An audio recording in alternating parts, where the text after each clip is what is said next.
keeper of echoes, echoes of stories, through time and realities.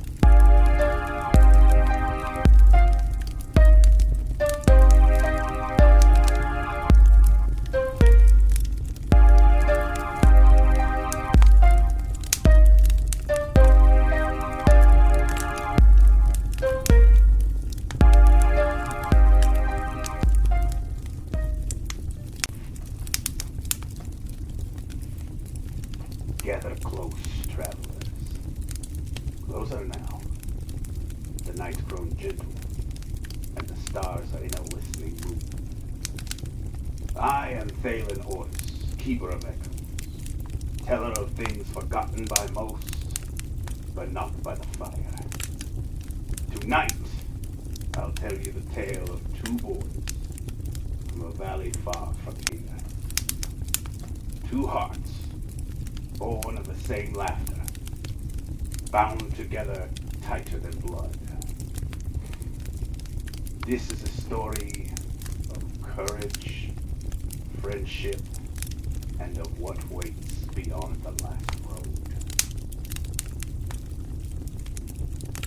Listen close, for this one begins the way all good tales should, with the smell of wheat and the sound of summer rain. In the green valley of Dun Hollow, the days were long and the fields were golden. There, two boys were raised like brothers, Aaron and Calvin. Aaron was strong and steady as the hills, while Calvin, he was as wild as the wind that chased the clouds.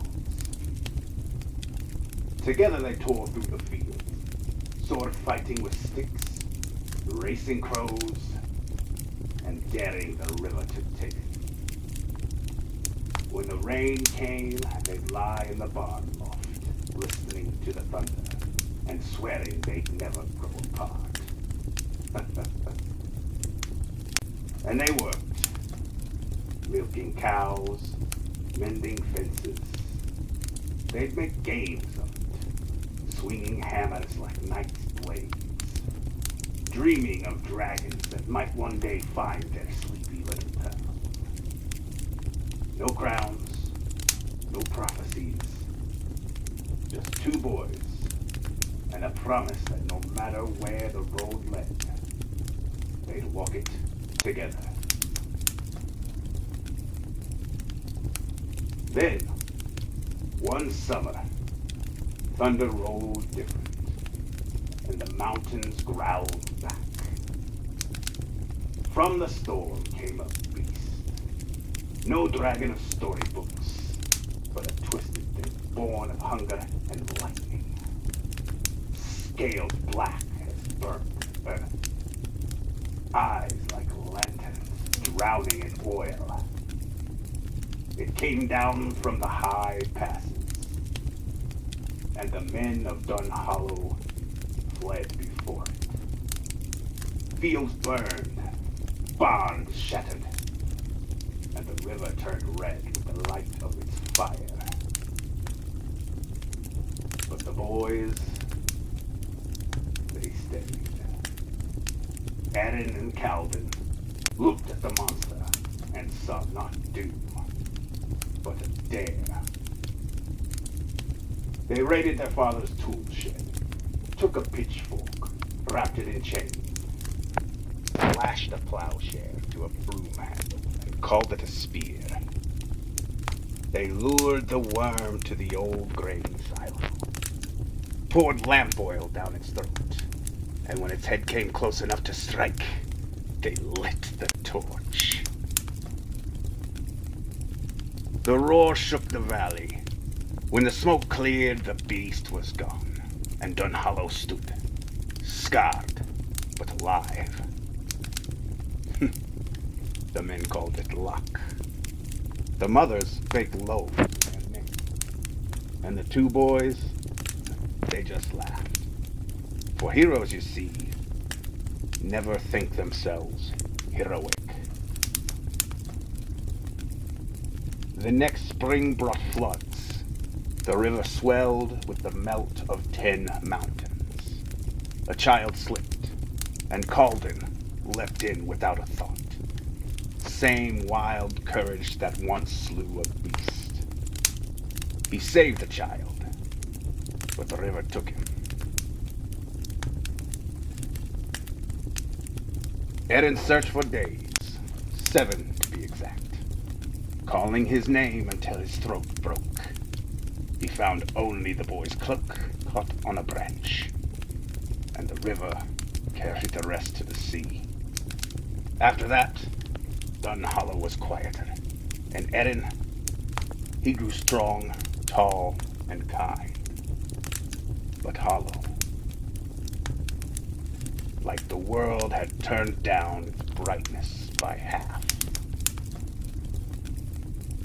They buried no body, only a name, and the wind carried it downstream.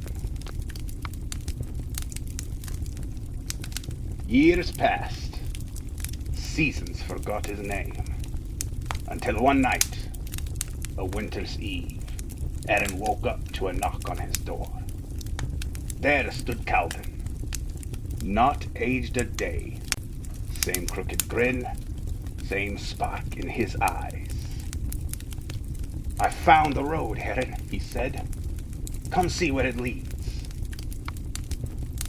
Eren didn't ask how, nor why. When you've longed for a ghost, you don't question when it knocks. They journeyed together again, just as they had as boys. But the world was not the same. Forests shimmered with starlight that dripped like rain. Mountains floated like lanterns above, lakes of glass. In one village, people's shadows danced separate from their feet. Eren laughed for the first time in years. He and Calden sang old harvest songs, shared tales of mischief, and for a while, it was as if the river had never taken him. But the road grew stranger the farther they went. Calden never ate. His boots left no prints in the dust, and when Eren looked into the still water, he only saw himself. At last, the path had ended at a sea of silver light. A bridge stretched across it, made not of stone, but of wind and memory. Calden stopped there, and the smile on his face held both joy and sorrow.